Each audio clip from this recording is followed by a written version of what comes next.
bersama kami di Berita Padang. Bagi Anda yang baru saja bergabung, kami hadirkan kembali 3 berita utama pada pagi hari ini.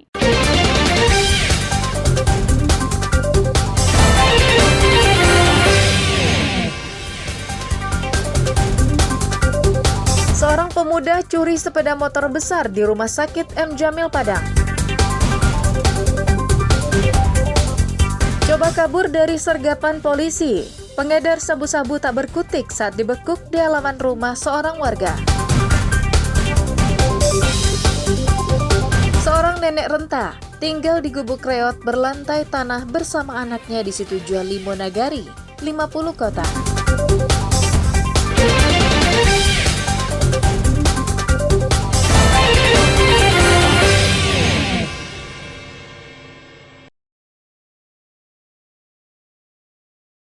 Dari rekaman kamera pengintai, terlihat seorang pemuda mendorong sebuah sepeda motor di kawasan Rumah Sakit M. Jamil Padang pada Selasa tanggal 10 Desember lalu.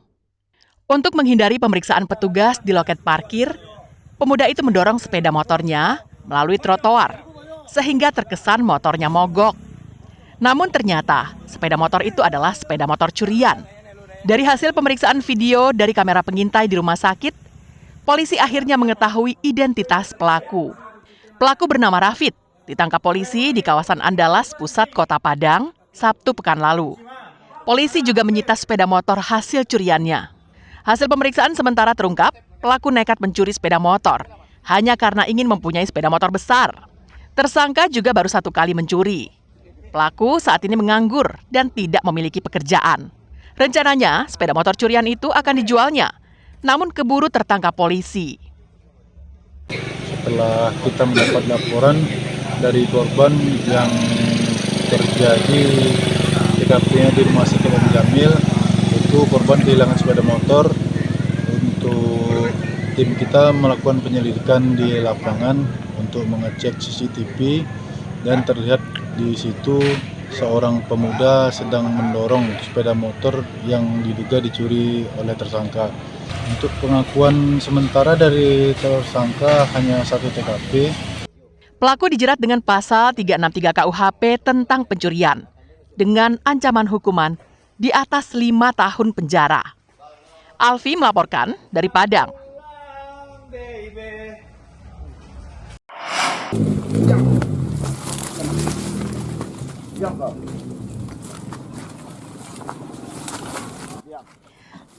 Tim Opsnal Satres Narkoba Polresta Bukit Tinggi dan pengedar sabu-sabu terlibat duel hingga bergulat dengan bandar sabu-sabu di halaman sebuah rumah di Jalan Kurai, Kelurahan Parit Antang, pusat kota Bukit Tinggi. Tersangka Nofri Reza dan Rizky Gayus tak berkutik diringkus polisi setelah mencoba kabur saat disergap ketika sedang bertransaksi sabu-sabu di pinggir jalan. Drama penangkapan tersangka tak pelak jadi perhatian warga sekitar. Saat kabur, tersangka membuang telepon genggam, dompet, dan sabu-sabu. Dari tangan Rizky, polisi menemukan tas kecil berisi belasan paket sabu-sabu eceran dan sejumlah uang tunai. Sedangkan di jok depan motor Nofri ditemukan paket besar sabu-sabu yang diperkirakan mencapai 5 gram. Polisi juga menemukan uang tunai ratusan ribu rupiah di kantong celananya, sisa hasil penjualan sabu-sabu. Setelah keduanya dibekuk, polisi mengembangkan kasusnya dengan pergi ke rumah orang tua Nofri di perumahan Pakalabuah. Di rumah ini, polisi menemukan barang bukti 2 paket sabu-sabu yang diselipkannya di lemari kamar dan di atas lemari dapur. Orang tua Nofri yang melihat perangai anaknya tak bisa menahan emosi. Namun kericuhan itu tak sempat membesar karena dilerai polisi. Kasatres Narkoba Polresta Bukit Tinggi, AKP Syafri mengatakan, saat ditangkap, Nofri menjual sabu-sabu paket besar kepada Rizky untuk dibagi menjadi paket yang lebih kecil. Untuk menyamarkan perdagangan sabu-sabu yang dilakoninya, Rizky berjualan sepatu secara daring.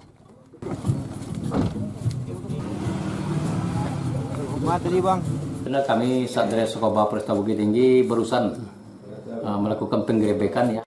Sedikit ada melakukan perlawanan, beliau melarikan diri, kemudian kami berhasil mengamankan sewaktu tersangka yang sebelumnya akan melaksanakan transaksi kepada seseorang atas nama R. Kita amankan 3 paket sedang narkotika jenis sabu.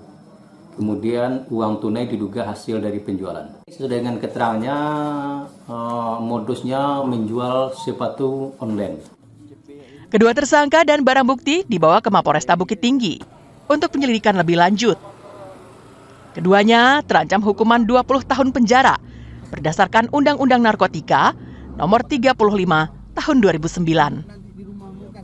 Dina Amrina melaporkan dari Bukit Tinggi.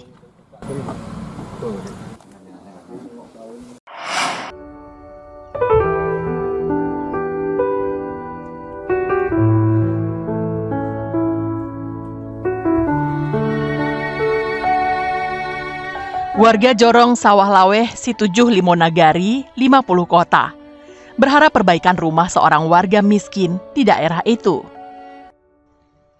Rumah kayu yang masih berlantai tanah ditempati seorang nenek berusia 83 tahun bersama seorang anaknya. Kondisi ini telah dialami sang nenek sejak puluhan tahun. Jika tidak segera diperbaiki, rumah itu terancam ambruk.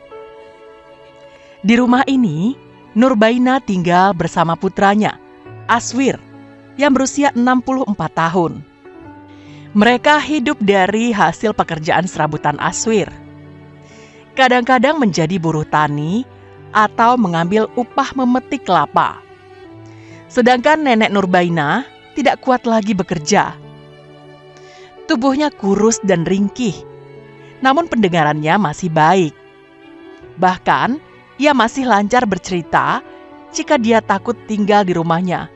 Apalagi di samping rumahnya ada pohon manggis yang sudah lapuk. Pada musim bencana seperti sekarang, Nurbaina khawatir pohon manggis itu tumbang dan menimpa rumahnya. Sementara, kondisi rumah Nurbaina sangat memprihatinkan. Atapnya sudah banyak yang bocor, sehingga harus ditambal dengan terpal plastik dan baliho bekas. Sementara dinding dan tonggak rumah reot itu banyak yang lapuk dan keropos. Sebagian dinding ditutup dengan kardus mie instan. Untuk lantai rumah masih tanah dan ditutupi dari potongan bambu yang disusun dan dilapisi karpet bekas di atasnya. Nenek Baina memang salah satu masyarakat yang berada di Jorong Sawah Laweh, termasuk masyarakat yang kurang mampu. Untuk itu kami selaku masyarakat Jorong Sawah Laweh, termasuk Jorong dan juga pemerintahan nagari, berharap untuk memperbaiki rumah nenek Baina agar dapat ditempati secara layaknya.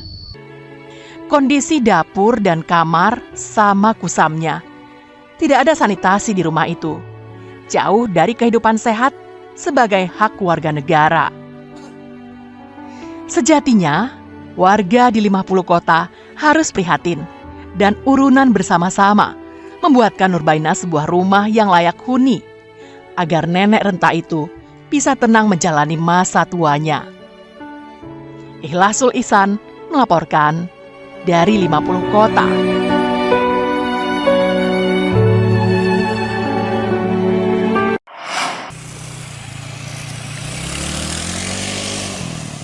Jalan tol Padang Sicincin diuji coba pemakaiannya sejak tanggal 15 Desember 2024.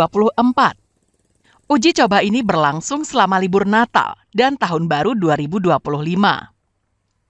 Namun, uji coba hanya berlangsung satu jalur, yakni dari Padang menuju ke Palohilalang. Tidak ada keterangan resmi kenapa hanya satu jalur saja yang diuji coba. Direktur Lalu Lintas Polda Sumbar, Kombes Dwi Nur Setiawan, Jumat pekan lalu mengatakan, selama uji coba, tidak semua jenis kendaraan diizinkan melintas. Kendaraan yang boleh melintas hanya kendaraan golongan 1, yakni mobil kecil berpenumpang. Diperkirakan ada sekitar 7.000 kendaraan per hari yang akan melintas di jalan tol itu selama libur Nataru. Saat diberlakukan uji coba, Dirlantas memastikan akan menindak tegas setiap pengguna jalan yang berhenti di sepanjang jalan tol Padang Sicincin dengan berbagai alasan, karena dapat membahayakan keselamatan pengguna jalan. Ada satu jalur dan nanti juga ada dari Padang menuju ke Bukit Tinggi. Jadi tidak ada crossing. Nanti di pintu tol diutamakan dari masyarakat yang akan menuju ke Bukit Tinggi untuk memasuki tol ini. Jadi mereka tidak akan melakukan crossing, tetapi tetap di pintu keluar kita siapkan aturan kecepatan 60 km, kemudian tidak ada yang berhenti. Ya, tidak ada, ingatkan lagi, tidak ada yang berhenti di sepanjang jalan tol untuk mengambil foto atau bersuah foto atau bermedia sosial. Penyempurnaan jalan tol Padang Sicincin masih dilakukan di beberapa titik yang sempat terhambat karena proses pembebasan lahan. Namun secara umum, jalan tol sudah siap untuk diuji coba. Ruas jalan tol Padang Sicincin termasuk jalan tol Trans Sumatera bagian Sirip yang menghubungkan Padang dengan Pekanbaru. Dalam pembangunannya, jalan ini dibagi atas 6 seksi, yakni Padang Sicincin, Sicincin Bukit Tinggi, Bukit Tinggi Payakumbuh, Payakumbuh Pangkalan, Pangkalan Bangkinang, dan Bangkinang Pekanbaru. Seksi 5 dan 6 telah lebih dulu selesai, meski mulai dibangun pada tahun 2019. Pembangunan Seksi 1 Padang Sicincin membutuhkan waktu lebih dari 6 tahun. Berbagai kendala dihadapi pemerintah untuk mewujudkan pembangunan proyek strategis nasional ini. Mulai dari penolakan warga hingga korupsi pembebasan lahan. Robiham melaporkan dari Padang.